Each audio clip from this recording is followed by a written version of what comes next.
Quem está com a palavra de Deus, segura ela na sua mão e peça ao Senhor que a sua graça seja imensa, que a graça de Deus seja imensa em nós, que seja derramado sobre cada um de nós e sobre a nossa vida, pela palavra de Deus, por aquilo que Deus tem para nos dizer e nos falar nesta noite. Senhor Jesus, que pela graça, Senhor, da Tua palavra, o Senhor mesmo diz que todos aqueles que crerem na Tua palavra seriam salvos.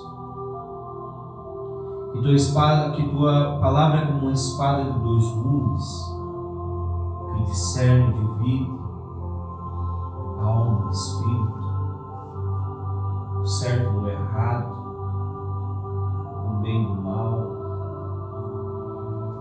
Dá-nos esta graça, Senhor, nesta noite, pelo poder de Tua palavra. Dá graça, Senhor Jesus, no poder de Tua palavra nós sermos libertos,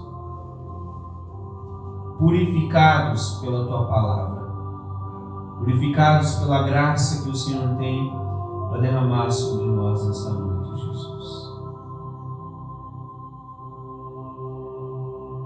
Nesta noite, Deus já vinha falando ao meu coração em relação ao templo.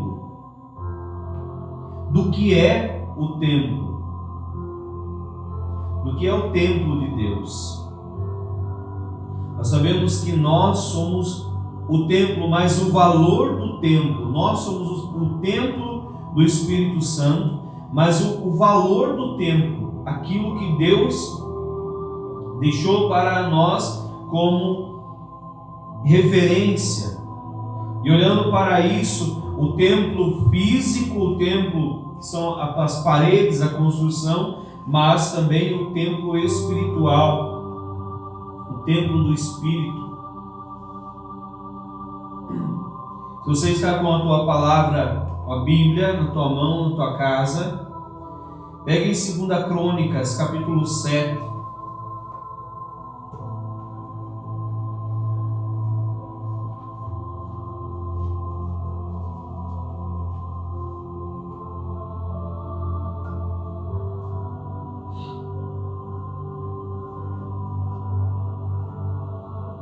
Capítulo 7, do versículo 11 ao 22. Capítulo 7, do 11 ao 22. Vai dizer assim: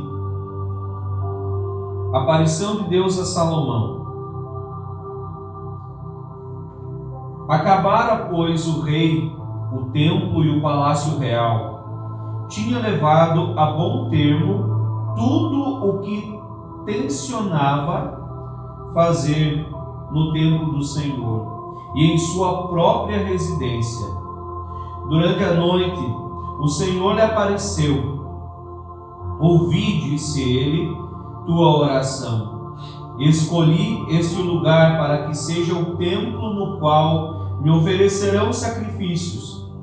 Quando eu cerrar os céus e não houver mais chuva, quando ordenar aos gafanhotos que devorem a terra, ou quando enviar a peste contra meu povo, se meu povo sobre o qual foi invocado meu nome se humilhar e procurar minha face para orar, se renunciar ao seu mau procedimento, escutarei do alto os céus e sanarei sua terra. Doravante, meus olhos estarão abertos e meus ouvidos atentos às preces feitas neste lugar. Pois, para o futuro, escolho e consagro este templo, para que meu nome nele resida para sempre. Meus olhos e meu coração estarão nele para sempre. Quanto a ti, se andares na minha presença como fez teu pai Davi, se puseres em prática tudo o que prescrevi, se observares minhas leis e meus preceitos, elevarei o trono de tua realeza, como prometi a teu pai, dizendo-lhe que jamais lhe faltaria descendente que ocupasse o trono de Israel. Mas, se vos desviardes de mim e negligenciardes os preceitos e mandamentos que vos prescrevi, para servirdes a outros deuses e render-lhes culto, então extirpar-vos-ei da terra. Então extirpar-vos-ei da terra que vos dei e arrojarei para longe de mim este templo que consagrei a meu nome, e dele farei para todas as nações pagãs objeto de fábula e de riso. Este templo tão excelso será para todos os transeuntes um objeto de espanto. Eles dirão: como tratou o Senhor dessa maneira esta terra e esse templo? E responderão: é porque abandonaram o Senhor, o Deus de seus pais, que os tinha tirado do Egito, e se apegaram a outros deuses, prostrando-se diante deles e rendendo-lhes culto. Eis porque se fez sobrevir a eles todas as calamidades. Palavra do Senhor. Graças a Deus. Nós sabemos que esse templo, o templo físico, as paredes onde nós nos reunimos para rezar, é um lugar de encontro com Deus, é um lugar onde nós nos encontramos com Deus, um lugar onde nós nos reunimos como família, como igreja, como família do céu, família de Deus, para adorar a Deus, para render-lhe graças, render-lhe homenagens, para celebrar o santo sacrifício. Nós nos reunimos neste templo, no templo onde são as paredes, o físico. Para os judeus, o valor do templo era esse, o valor imenso, porque Deus prometeu que ali ele habitaria, e lá estava a Arca da Aliança. Lá estava a Arca da Aliança. Mas Jesus, pouco antes, Deus disse a Salomão que se o povo não andasse, não observasse as suas leis, Deus destruiria, Deus aniquilaria, Deus extirparia da terra aquele templo. E ficaria só na memória, onde muitos iriam passar e perguntar por que Deus tratou dessa forma esse templo. Mais para frente um pouquinho, lá em Mateus capítulo 21, nós vemos que esse mesmo templo nós vamos ver lá em Mateus capítulo 21. Se você está com a Bíblia na tua casa, pega ela, Mateus, Evangelho de São Mateus capítulo 21, no versículo 12. Jesus vai falar desse templo.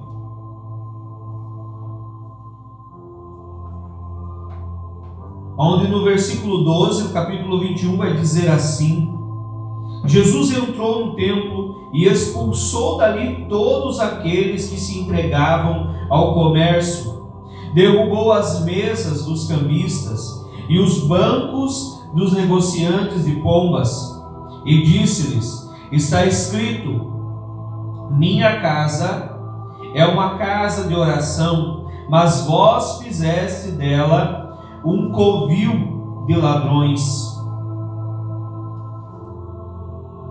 O Senhor, nesse mesmo templo, ao mesmo tempo elevado a Deus, mais tarde se torna esse templo que se corrompeu, foi corrompido pelo pecado dos homens, foi corrompido por aqueles que se diziam santos naquela época, os fariseus, que pregavam e diziam uma coisa, vestiam-se de roupas lindas, de vestes e franjas, mas era só o que diziam: façam o que eu falo, mas não façam o que eu faço.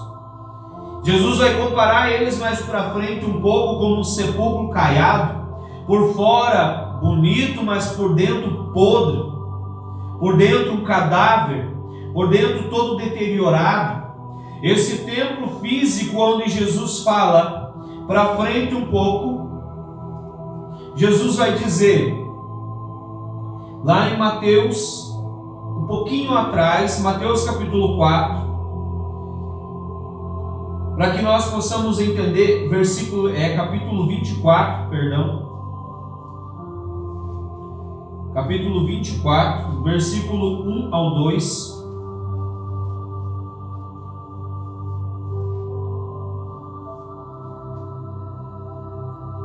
Esse mesmo templo, que todo mundo se admirava com a beleza do templo, com a sua estrutura, este mesmo templo, Jesus vai dizer: ao sair do templo, os discípulos aproximaram-se de Jesus e fizeram-no apreciar as construções. Jesus, porém, respondeu-lhes: vedes todos esses edifícios? Em verdade vos declaro, não ficará aqui pedra sobre pedra, tudo será destruído. Tudo será destruído. Jesus, ele diz naquele momento que aquele templo corrompido pelo pecado, por aquilo que os fariseus estavam fazendo, transformando a casa de Deus,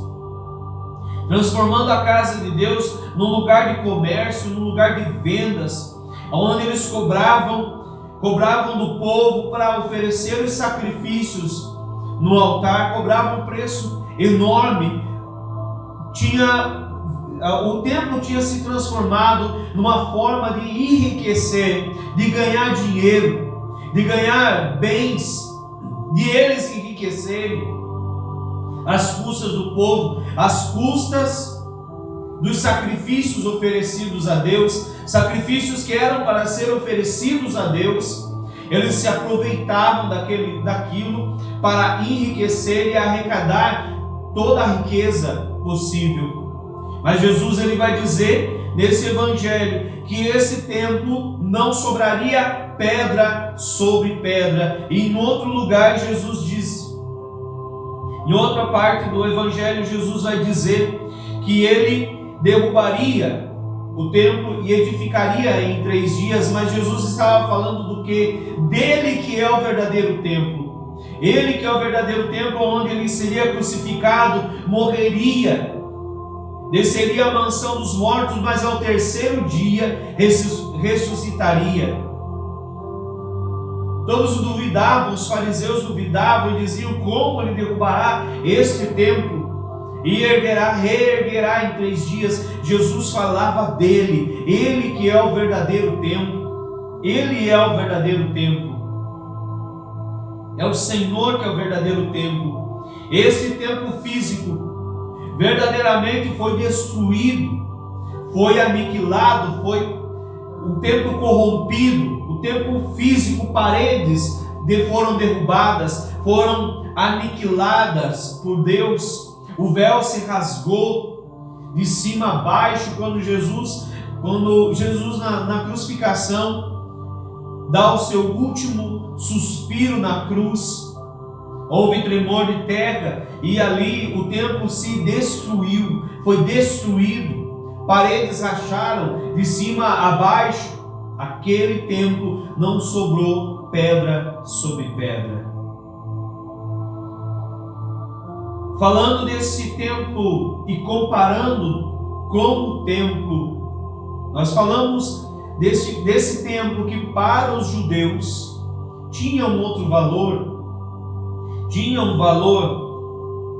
mas Jesus, ele diz depois, que quem é o templo somos nós. Nós somos o templo vivo. Nós somos esse templo espiritual. Esse templo onde Deus habita, onde Deus está, onde Deus vive em nós. 1 Coríntios, capítulo 6, 19, ele vai nos dizer: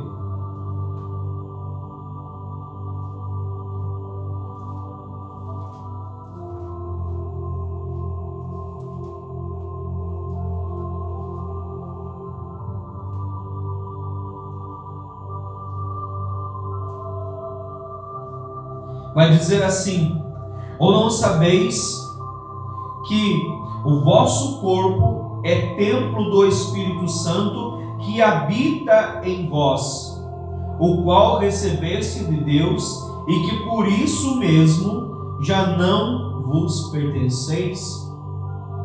São Paulo vai dizer isso aos Coríntios, que nós somos o templo do Espírito Santo. Ele vai afirmar isso, que nós somos o templo. Nós somos esse templo. Nós somos esse templo. E o templo físico, Jesus disse tudo aquilo porque dentro daquele templo físico, paredes, construção, Deus já não habitava mais. Aquilo que Deus tinha dito a Salomão, ele cumpriu, porque Deus não habitava mais ali. O que habitava ali era a ganância, o que habitava ali era a soberba, o que habitava ali era o pecado do homem, era a corrupção. Eram homens corruptos que se aproveitavam do povo. Dentro daquele templo Deus já não habitava mais, e é onde Jesus vai nos fazer morada de Deus. João capítulo 14, lá no Evangelho de São João, capítulo 14, versículo 23, Jesus vai nos dizer isso.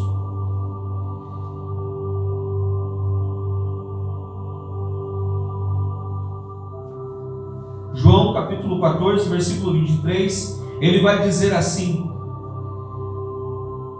respondeu-lhe Jesus: se alguém me ama, guardará a minha palavra, e meu Pai o amará, e nós viremos a ele, e nele faremos nossa morada. Se alguém me ama, guardará a minha palavra, e meu Pai o amará, e nós viremos a ele, e nele faremos nossa morada. Jesus, quando ele fala nós, ele está falando no plural, ele está falando que não é só ele, não é só o Espírito, mas é a Santíssima Trindade que virá morar em nós. É a Santíssima Trindade quando Jesus diz: nós viremos e faremos morada.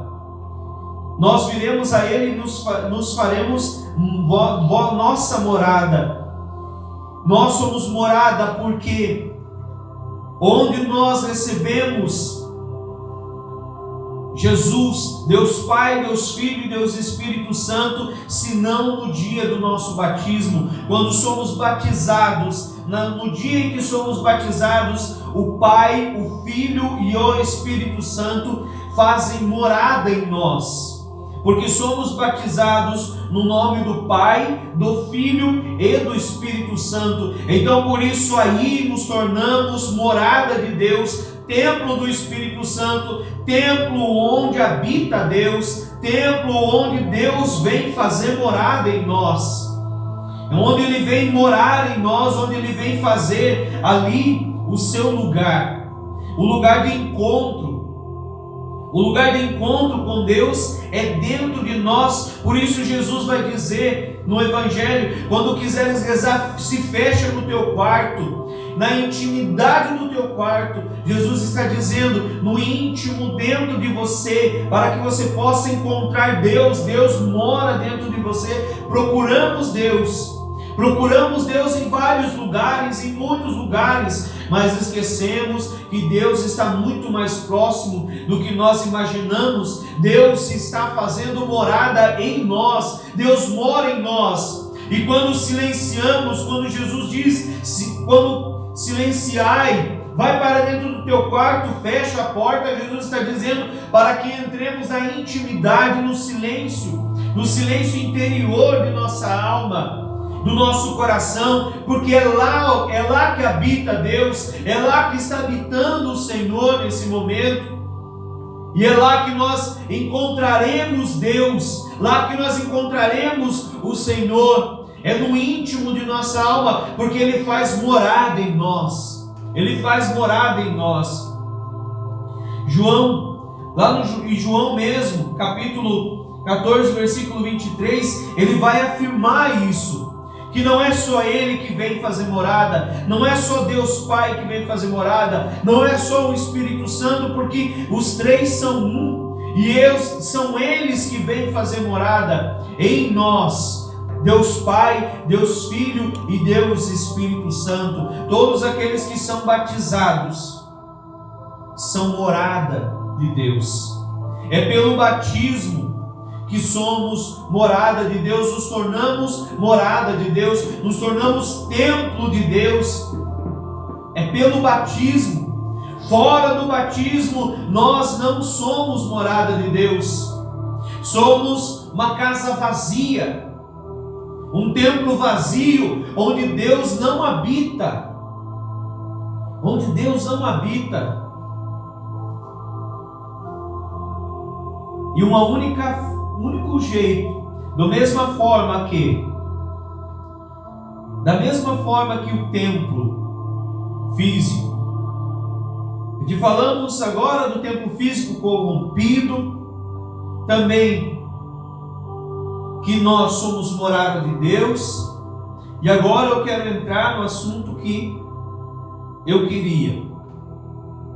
Pegando tudo isso, as citações bíblicas que foram colocadas, tudo aquilo que foi dito, e para que vejamos que o mesmo templo físico, a mesma coisa que Deus fala do templo físico, também neste templo espiritual, neste templo que somos nós, acontece a mesma coisa que aconteceu no templo onde os judeus adoravam a Deus, onde os judeus ofereciam sacrifícios. Do mesmo jeito acontece com este templo que somos nós, do mesmo jeito. O batismo nos torna templo de Deus, templo do Espírito Santo, depositários da graça de Deus, da graça santificante. A graça santificante que Deus nos dá é dom, é um dom que Deus nos dá, a graça que santifica. O batismo é a graça que santifica. Então recebemos o Espírito, recebemos Deus, recebemos a graça de Deus em nossa vida. Pelo batismo, somos agraciados. Mas da mesma forma e do mesmo jeito que os fariseus faziam naquele tempo, tornando o templo de Deus, o templo físico, onde Deus disse que lá Ele manifestaria a sua glória. Lá Ele escutaria o clamor do povo. Lá Ele ouviria as orações do povo. Do mesmo jeito, este templo que somos nós, somos corrompidos. Este templo é corrompido. Como Paulo diz, que nós somos templo do Espírito Santo. Caso não sabeis que vosso corpo é templo do Espírito Santo, somos morada do Espírito Santo, e o pecado nos tira essa graça, o pecado expulsa Deus de dentro de nós. Assim nos ensina o catecismo, E quando pecamos, quando estamos em pecado mortal, nós expulsamos Deus, porque o pecado não é Deus que se afasta de nós, somos nós que afastamos Deus de nós, e nós expulsamos. E o que Deus dizia no meu coração, Ele dizia: Luciano, quando você peca, você me expulsa e o templo fica vazio. E isto é uma verdade. Isto é uma verdade. Quando nós pecamos, nós somos uma casa vazia. Quando estamos em pecado mortal, o Espírito Santo é expulso de dentro de nós. Nós ficamos vazios. Nós vamos nos esvaziando de nós mesmos, do Espírito Santo, esvaziando e enchendo-nos de nós mesmos, colocando em nossa vida, colocando em nós, neste templo, coisas mundanas, usando este templo para outras coisas, fazendo deste templo como que se um quadro de pinturas, profanando esse templo que somos nós com o pecado, com todo e qualquer tipo de pecado que nós podemos imaginar nesta terra. Profanamos este templo, expulsamos Deus deste templo, do mesmo jeito que os fariseus expulsaram Deus de dentro do templo. E quando Jesus entrou para ensinar na sinagoga, foi expulso também. Da mesma forma nós expulsamos Jesus da nossa vida, da mesma forma nós expulsamos Deus da nossa vida, da mesma forma nós negamos a Santíssima Trindade através dos pecados mortais.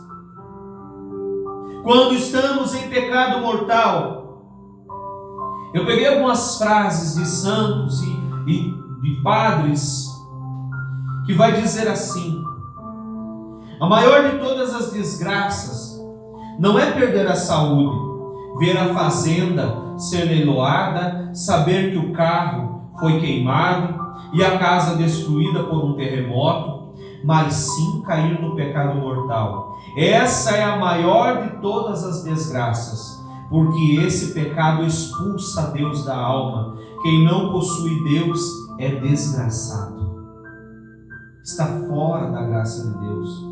O pecado mortal é o maior e pior de todos os ladrões, porque tira a alma a graça santificante, que é a sua vida sobrenatural, vida que nos dá direito à visão clara de Deus.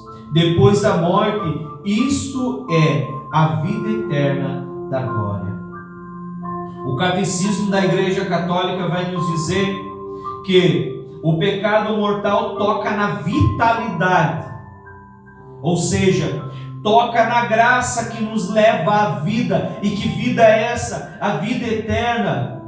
O inimigo, o demônio, o diabo, ele sabe as nossas fraquezas, ele sabe como entrar na nossa vida, ele sabe como tocar na vitalidade, no que nos dá vida. Por exemplo, se te colocarem um punhal, te furarem com um punhal e tocarem no teu coração, abrirem teu coração com o punhal, ali está a vitalidade, ali é que pulsa a vida. Ali é que pulsa a vida. Se o coração for afetado, você morre. E do mesmo jeito, o dom da graça santificante na nossa vida, a graça da filiação a Deus, porque o batismo nos torna filhos de Deus, filhos adotivos de Deus, assim nos ensina o Catecismo, que Deus nos adota como filhos dele, nos faz irmãos de Jesus Cristo, herdeiros e co-herdeiros de Jesus, com Jesus. É como se ele tocasse, ele arrancasse aquilo que nos dá vitalidade, nos leva para a vida eterna, e aí a morte do pecado, a morte pelo pecado em nossa vida. Um pouquinho mais para frente aqui, vai dizer assim: o pecado mortal é o pior mal que a morte corporal. É pior mal que a morte corporal, porque a morte rouba a vida do corpo e o pecado mortal rouba a vida da alma. Tira a vida da alma, mata a alma. Jesus diz: não tenhais medo do que pode tirar a vida do corpo, mas tenhais medo daquilo que pode tirar a vida da alma, a vida eterna. E a alma morre.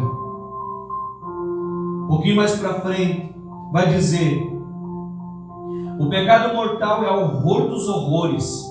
A morte põe termo a esta vida terrestre, mas o pecado extingue em nós a vida celeste, que é a divina graça, penhor da felicidade eterna. Quem comete pecado mortal coloca-se ao lado do demônio e volta as costas para o céu. Evitar o pecado mortal é o dever mais importante do cristão. Se as pessoas conhecessem a malícia de um monstro chamado pecado mortal, com certeza o odiaria e o evitaria. Quem peca mortalmente diz não a Deus e sim ao demônio. O pecado mortal é a máxima desordem. Quem o comete cruza os braços para o céu e estende as mãos para as chamas do inferno. Quem comete pecado mortal ama o que deveria odiar e odeia o que deveria amar. Quem comete pecado mortal, meu irmão, assusta os demônios. Até os demônios se assustam quando alguém comete o pecado mortal e ri do pecado que fez, degusta o pecado que fez, até os demônios se assustam, porque os demônios sabem o que é o pecado mortal, até eles ficam horrorizados. Tanto é que Santa Francisca Romana vai dizer que os demônios insultam a alma que é condenada ao inferno, insultam porque ela teve a chance de se reconciliar com Deus, ela teve a chance de amar a Deus, ela teve chance. Eles não, anjos decaídos, não tiveram essa chance, simplesmente foram varridos do céu. Nós tivemos ainda muitas chances. Para eles não há perdão, para eles não há mais volta, mas para nós ainda há como voltar, há como se reconciliar com Deus. Por isso os demônios, eles ficam horrorizados quando uma alma peca contra Deus, quando uma alma cai em pecado mortal, eles ficam horrorizados, eles se assustam, porque sabem o que é o inferno. O que é o inferno? E quantos não têm expulsado Deus da sua vida pelos pecados mortais? Quantos não tem? Quantos de nós não expulsamos? Quantas vezes não expulsamos Deus pelos nossos pecados? Não expulsamos o Espírito Santo da nossa vida com os nossos pecados? Esse templo, quando pecamos mortalmente, fica vazio. Fica vazio porque Deus é expulso dele, Deus é tirado dele. E se a morte nos assalta, se a morte nos vem e nos pega sem Deus, é uma alma sem dono, uma alma que negou a Deus. E aquilo que está jogado sem dono, qualquer um pega. Satanás vem para pegar. A palavra de Deus diz que ele é como um ladrão, ele vem para roubar, matar e destruir. Por isso Jesus diz: vigiai, vigiai, sede prudentes. Mantenham as vossas lâmpadas cheias. Sabe o que é uma lâmpada cheia? Uma lâmpada vazia, como as virgens imprudentes. É porque Deus, quando veio, encontrou elas vazias. Vazias do quê? Vazias de Deus. Porque tinham expulsado Deus de suas vidas, estavam vazias. Mas aquelas que estavam com suas lâmpadas cheias do óleo, da unção de Deus, entraram para a festa, entraram para o banquete. Por isso Jesus diz que Ele quer encontrar-nos cheios, Ele quer encontrar-nos vigilantes, vigiando. Nós expulsamos Deus da nossa vida, ficamos sem a graça que nos santifica, que é o Espírito Santo, e aquilo que eu dizia que é o batismo. O batismo, e nós perdemos a graça do batismo, andamos como se não fôssemos batizados, e o sacramento da reconciliação com Deus nos devolve a filiação, nos devolve, nos reconcilia, nos reata a aliança com Deus novamente. Voltamos a ser filhos, voltamos para a casa do Pai, voltamos a ser chamados de filhos novamente. Mas quando caímos em pecado mortal, expulsamos a graça da nossa vida.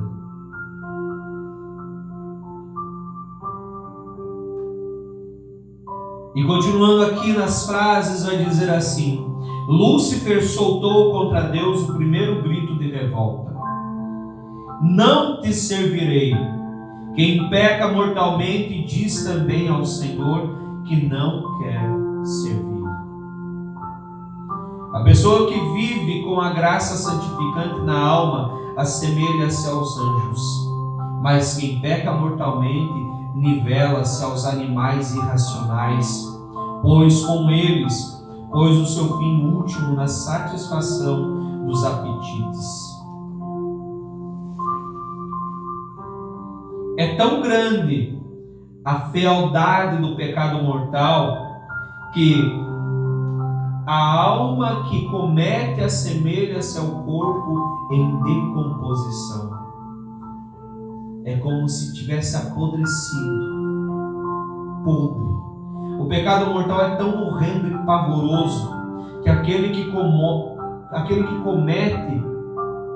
comete não tem coragem de encará-lo, mas busca sempre a escuridão.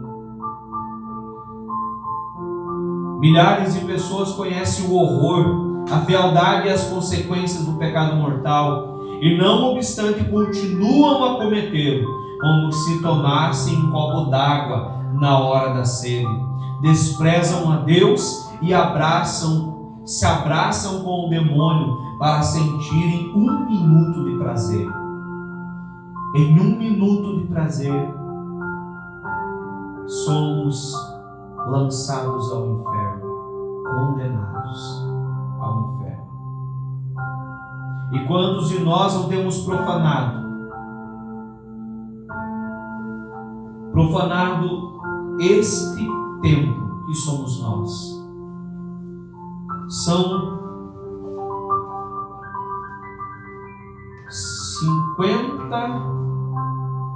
50 frases de santos que vão falando e vão dizendo isso sobre o pecado mortal. 50 frases.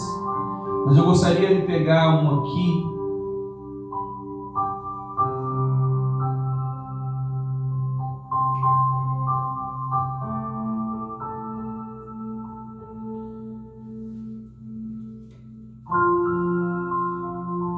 de São Pio X, que ele vai dizer assim: o homem em pecado mortal excluiu-se da comunhão dos filhos de Deus. Não é mais nem um membro vivo do corpo de Cristo. Membros mortos da igreja são os fiéis que estão em pecado mortal. Membros mortos da igreja são os fiéis que estão em pecado mortal. Quando pecamos, nós nos excluímos. Quando estamos em pecado mortal, nos excluímos da comunhão dos filhos de Deus. Não somos filhos de Deus. Negamos a paternidade de Deus. Negamos a Deus. Negamos a Deus. Em João capítulo 8,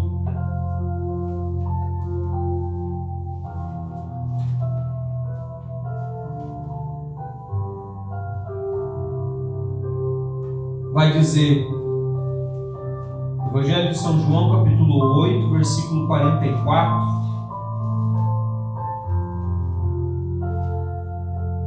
Perdemos a paternidade de Deus e ganhamos outra paternidade. Vós tendes como pai o demônio e quereis fazer os desejos de vosso pai. Ele era homicida desde o princípio e não permaneceu na verdade, porque a verdade não está nele. Quando diz a mentira, fala do que lhe é próprio, porque é mentiroso e pai da mentira. Temos Satanás como nosso pai. João capítulo 3, versículo 1 João capítulo 3, versículo 8.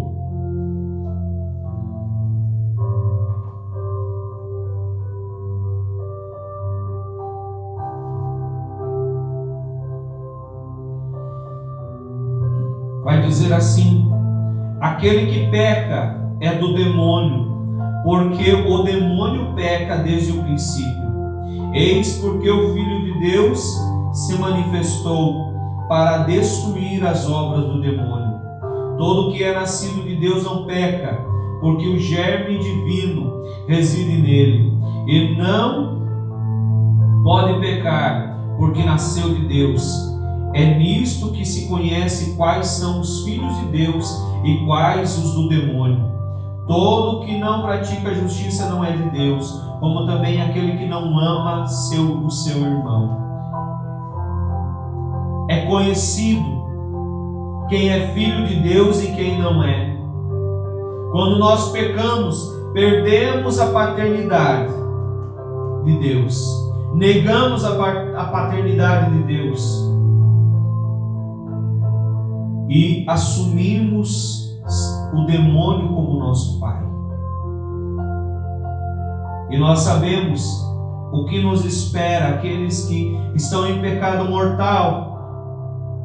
Aquilo que espera a alma é o inferno. Não tem outro lugar senão o inferno. É a condenação eterna. É a condenação eterna. Mas aqueles que buscam a reconciliação com Deus, aqueles que buscam reconciliar-se com Deus, voltam a ser filhos de Deus novamente. Quem está em pecado mortal nunca conseguirá encontrar Deus em si e a paz em si mesmo. E pior ainda, aqueles que estão em pecado mortal e comungam do corpo de Cristo já estão condenados. Quando pecamos, já assinamos a nossa condenação. Quando estamos em pecado mortal, já estamos dizendo: eu sou do demônio, eu pertenço ao inferno. A alma, o corpo fica vazio. O Espírito de Deus que foi soprado sobre nós é retirado, é expulso. Por isso Deus, lá em Gênesis capítulo 6, do versículo 1 ao 3, Deus vai nos dizer sobre isso.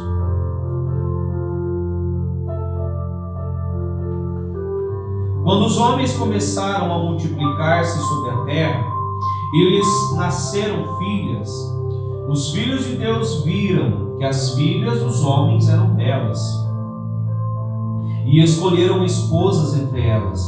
O Senhor então disse: Meu espírito não permanecerá para sempre no homem, porque todo ele é carne, e a duração de sua vida será só 120 anos. O meu espírito não permanecerá para sempre no homem, porque todo ele é carne. Deus tirou o espírito. O espírito é expulso pelo pecado. E nós vamos ver aqui o título: corrupção da humanidade. A corrupção do corpo, do templo, a profanação desse templo expulsa Deus da nossa vida, expulsa o Espírito Santo da nossa vida. Pelo pecado mortal nós somos expulsamos Deus da nossa vida e nós somos expulsos do céu. Perdemos a vida eterna com Deus, mas ganhamos uma vida de condenação. Mas Deus, em sua infinita misericórdia,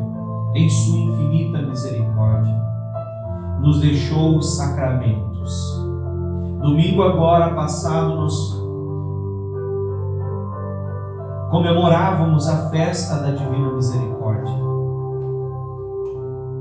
a festa do dia dos batizados, a festa do dia de todos aqueles que são batizados, a festa do dia de onde jorrou do coração de Jesus, aberto, transpassado, os sacramentos da igreja, a reconciliação com Deus. A reconciliação com Deus. O Senhor, muitos criticam, duvidam e falam: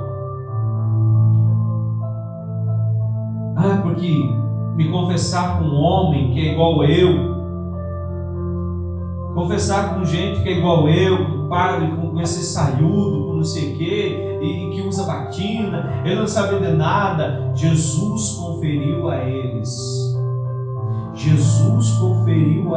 o poder de perdoar os nossos pecados, de nos absolver dos nossos pecados, de perdoar-nos os nossos pecados, de nos reconciliar com Deus,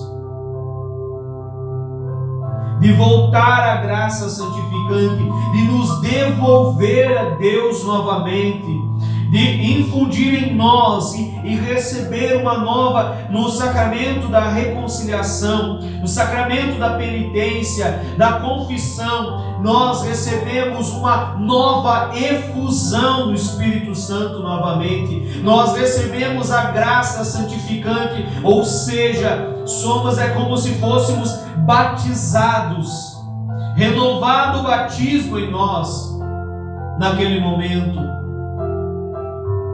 recebemos Deus novamente no nosso coração. Deus volta a fazer morada em nós, a Santíssima Trindade, porque o Padre, quando Ele nos absolve, Ele absolve em nome do Pai, do Filho e do Espírito Santo. Ele não absolve somente em nome de Jesus, ou em nome de Deus Pai, ou somente em nome do Espírito Santo, mas em nome da Santíssima Trindade. As mesmas palavras que são repetidas e ditas, pronunciadas no dia do nosso batismo, em que nós recebemos a santificação, porque nós nascemos do pecado, gerados no pecado. Nós vimos lá que quando Deus viu que o homem estava tomando as mulheres como suas esposas, os filhos dos homens tomavam-se como esposas, geravam filhos, mas geravam no pecado. Não era gerado por Deus, pela graça de Deus, mas era gerado no pecado. Por isso nós somos gerados no pecado, herdamos o pecado de Adão e Eva. É um pecado por herança. E o sacramento da reconciliação, o sacramento do batismo, corta, aniquila, encerra, destrói esse pecado na nossa vida, nos santifica. Por isso que o Espírito Santo é santificador. Deus Pai, Deus Filho e Deus Espírito Santo, eles estão em nós e vêm fazer morada. Vem fazer morada por quê? Porque no momento do batismo nós somos limpos, o templo está limpo. Então Deus Pai, Deus Filho e Deus Espírito faz morada naquele momento. E no momento do sacramento da reconciliação com Deus, quando o Padre, quando o sacerdote, o persona Christi, Jesus que está diante de nós, com aquela estola diante de nós ali, olhando nos nossos olhos, Ele nos absolve dos nossos pecados. Nós recebemos a graça novamente, a graça santificante, ou seja, a graça de ser filhos de Deus. Em Mateus capítulo 18, versículo 18, ou melhor, vamos pegar do 15, ele vai dizer assim: se teu irmão tiver pecado contra ti, vai e repreende-o, entre ti e ele somente. E se te ouvir, terás ganho teu irmão. Se não te escutar, toma contigo uma ou duas pessoas, a fim de que toda a questão se resolva pela decisão de 2 ou 3 testemunhas. Se recusa ouvi-los, dize-o à igreja. E se recusar ouvir a igreja, seja ele para ti como um pagão e um publicano. Em verdade vos digo, isso Jesus está dizendo aos seus apóstolos, aos seus discípulos, aqueles a quem ele conferiu. Ele disse assim: em verdade vos digo, tudo que ligardes sobre a terra será ligado no céu, e tudo que desligardes sobre a terra será também desligado no céu. Pouco mais para frente, ele vai conferir em João capítulo 20. Vai conferir e vai instituir o sacramento da reconciliação, ou seja, o sacramento da penitência ou confissão, do jeito que você quiser chamar. João 20, 23. Ele vai dizer assim: aqueles a quem perdoardes os pecados serão perdoados, aqueles a quem os retiverdes serão retidos. Ele conferiu isso depois de ressuscitar. Ele veio e conferiu a eles isto. Ele conferiu a eles, aos discípulos que estavam ali reunidos, e estavam só eles reunidos. Pouco mais para trás nós vamos ver que no dia do cenáculo, o dia da instituição, ou seja, o dia da instituição da Eucaristia, celebrada a Santa Missa, Jesus ali ordena. Foram os primeiros sacerdotes ordenados, foram os 12. Inclusive Judas Iscariotes foram ordenados por Jesus. Maria Santíssima, as mulheres, elas não estavam no cenáculo, porque elas estavam na parte de baixo da casa, e o cenáculo aconteceu na parte de cima da casa. Na mesma casa de João, o discípulo amado, e naquela noite Jesus constituiu e conferiu a eles: fazei isso em memória de mim, fazei isso, celebrai o que eu estou celebrando agora, celebrai a Eucaristia. Ele conferiu aos sacerdotes trazer Jesus na Eucaristia. E depois a aparição aos discípulos, ele vai conferir a eles o poder de perdoar os nossos pecados, de nos absolver dos nossos pecados. Ele conferiu a eles, aos seus primeiros sacerdotes, a Pedro, que estava ali, primeiro Papa da igreja, onde Jesus disse: Pedro, tu és pedra, e sobre essa pedra eu edificarei a minha igreja. Ele disse isso a Pedro. Eles têm o poder de restaurar este templo, mas é preciso abrir as portas desse templo. Abrir as portas desse templo. Muitos têm adornado este templo, muitos têm colocado nesse templo adornos mundanos, coisas mundanas. Tem colocado nesse templo, profanado esse templo com drogas, com alcoolismo, com tatuagens, com cortado, riscado, furado, feito de tudo que é tipo de coisa, profanado esse templo, usado esse templo para prostituição, usado esse templo para roubar, para profanar. Ao invés de adornarmos esse templo com coisas mundanas, adornemos esse templo com a santidade. Adornemos esse templo com a vida dos santos. Adornemos esse templo com as coisas de Deus. Busquemos colocar para dentro desse templo mais de Deus, mais de Deus, mais da palavra de Deus, mais da Eucaristia, mais da graça de Deus, do que as coisas mundanas, do que as coisas desse mundo. Coloquemos nesse templo Deus. Levantemos nesse templo um altar dentro do nosso coração. Jesus, ele vai dizer que ele procura nesses templos, ele procura e está à procura adoradores que adorem em espírito e verdade, porque ele quer que adoremos aqui de dentro do nosso coração. Primeiramente temos que edificar um altar aqui dentro do nosso coração, dentro desse templo, para que possamos adorar a Jesus em espírito e em verdade, enquanto não buscarmos a purificação desse templo. E o primeiro passo da purificação deste templo, que é o que Satanás não quer, é o primeiro passo, que é a humildade.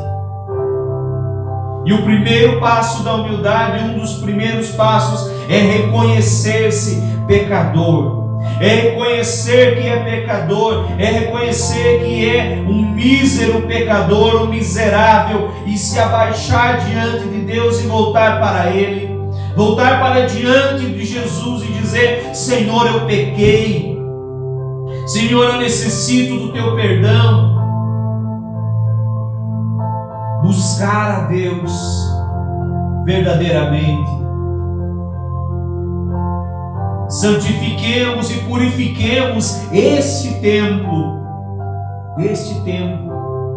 porque enquanto este templo não for purificado, não herdaremos o céu.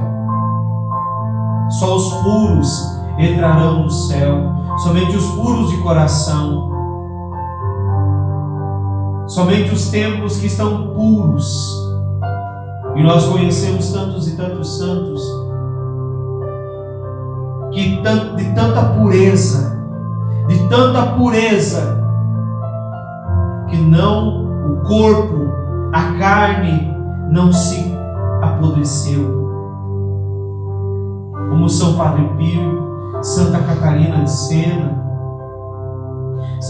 e outros santos que a igreja tem, que são muitos santos que têm o seu corpo intacto, incorrupto. Por quê? Porque esse templo viveu puro. Esse templo foi purificado, adornado com penitências, adornado com confissões, adornado com vigílias de oração, adornado com leitura da palavra, adornado pelo amor de Deus. Esse templo foi adornado com as coisas de Deus, foi purificado para que Deus habitasse, para que Deus vivesse ali dentro, para que um dia nós possamos adentrar o Santo dos Santos e lá adorar a Deus. Adorar a Deus. Reinar com Ele. Mas primeiro, aqui. Acolhamos a Deus como o único Senhor da nossa vida. E tenhamos esta coragem de rever o que eu tenho colocado nesse tempo. Expulsar as profanações, expulsar os vendilhões que estão aqui dentro, expulsar esses vendilhões que estão vendendo, que estão corrompendo o templo, para que sejamos santos. E se a graça de Deus nos permitir, incorruptos.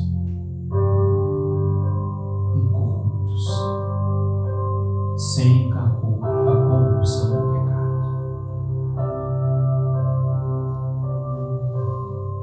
Não nos acovardemos.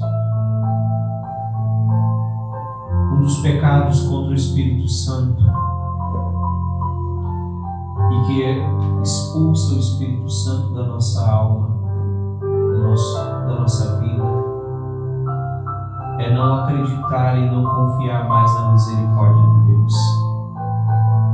É dizer para si mesmo: eu não tenho mais jeito. Este é um dos 6 pecados contra o Espírito Santo. Não confiar na misericórdia de Deus, em que Ele possa restaurar a tua vida, em que Ele possa te resgatar. Deus está te resgatando nesta noite. Feche os teus olhos, você que está na tua casa.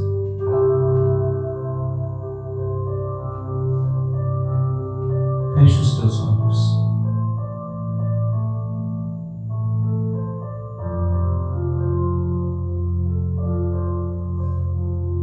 Olha para dentro do templo.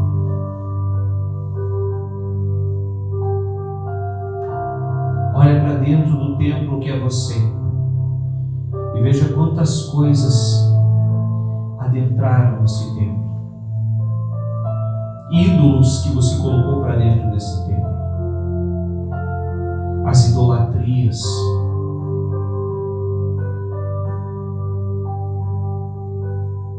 Idolatria da bebida. Tem idolatrado esse Deus do alcoolismo. Idolatrado o Deus da vaidade, da luxúria,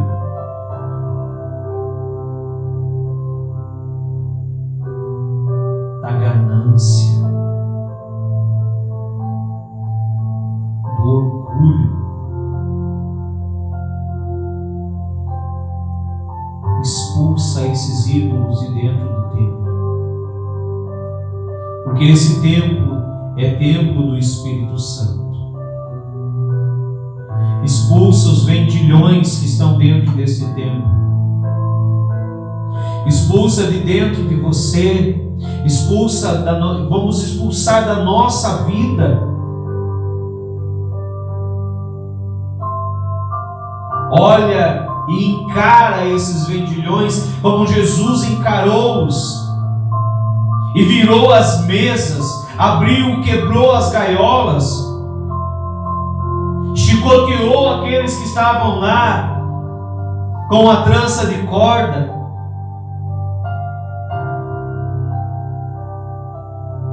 E expulsa eles. E isso vale para mim primeiro. Valeu para mim primeiro. Porque eu tenho visto em mim, em minha vida, muitos vendilhões que tenho que expulsar desse templo que sou eu. Onde muitas vezes é corrompido pelo pecado. Olha para dentro da tua vida também. Olha para dentro do teu templo, do templo que é você, do Espírito Santo. Templo do Espírito Santo, onde habita Deus, através do batismo. E fale com Deus. Dá-me força, Senhor, e coragem de encarar esses templos, esses ídolos que estão dentro do templo. Esses vendilhões que estão à frente do templo.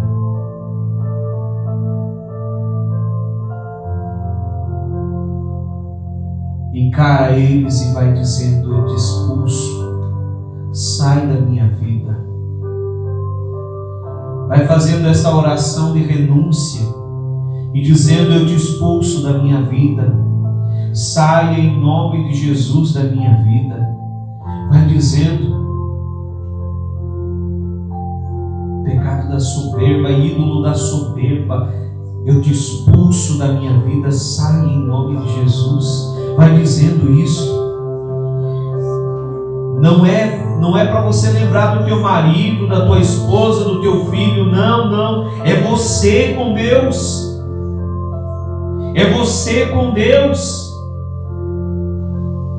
Esse é um dos pecados contra o Espírito Santo, de achar que você é salvo, de achar que você é o certo, de achar que você já é santo e que você não precisa orar, que você não precisa rezar e pedir a Deus para que Ele te liberte também.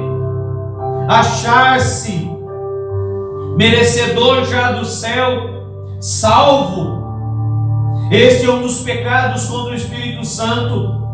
Porque o que agrada a Deus é uma alma pequena, humilde, que se prostra diante dele e bate no peito e diz: Senhor, tem piedade e tem misericórdia de mim, porque sou pecador. Sou pecador.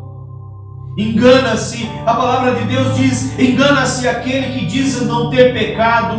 Engana-se. É um mentiroso. Por isso, olha para dentro de você. É você. Você é o templo do Espírito Santo. E vai vendo ídolos da fofoca.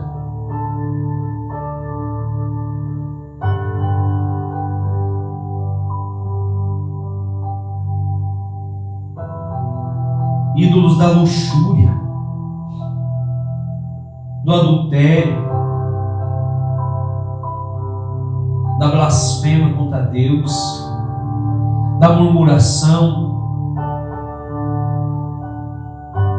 Vai dizendo isso para Deus: dai-me força, dai-me, Senhor, força para que eu expulse da minha vida esses ídolos, esses vendilhões. Peça isso. Peça isso a Deus. Dai-me força e expulsa. Vai fazendo um exame de consciência e escrevendo. Porque no momento em que se colocar diante de Jesus, na pessoa do sacerdote, esses demônios serão expulsos quando ele levantar a mão e te absolver dos pecados. O Senhor fala no meu coração. E quando vamos para a confissão, cheios de pecados, somos como aquele endemoniado, acorrentado, que corria entre os túmulos, se batendo com pedras, se jogando nas pedras e nos túmulos, se machucando. E Jesus passa por ali. E uma legião de demônios tinha tomado conta daquele homem. Jesus estende a mão sobre ele e expulsa a legião de demônios. E aquele homem é envolvido por um manto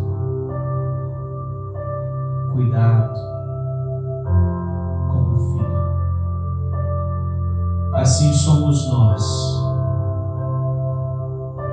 Quando estamos em pecado, somos como esse homem endemoniado. E temos a coragem de se prostrar diante do sacerdote e dizer: eu pequei, cometi esse pecado, eu busquei, eu fiz. Não culpar o outro por teu pecado, foi você que fez.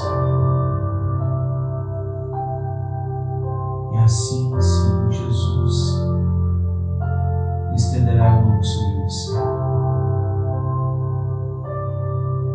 e te absolverá,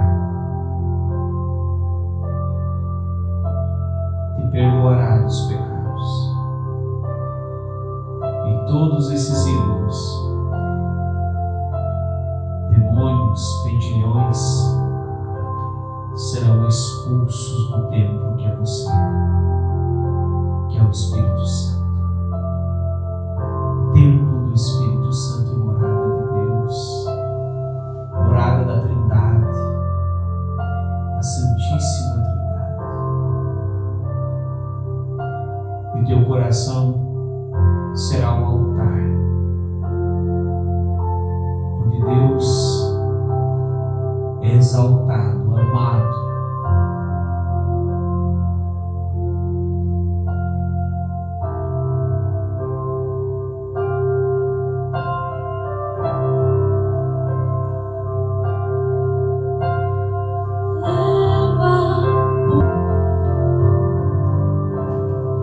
Obrigado, meu Jesus, pela tua infinita misericórdia, pela graça que o Senhor nos dá de reconciliarmos contigo. Eu quero te louvar e te bendizer, te adorar, porque teu Espírito Santo renova o nosso coração. Glórias a ti, meu Senhor e meu Deus. Glória ao Pai, ao Filho e ao Espírito Santo, como era no princípio, agora e sempre,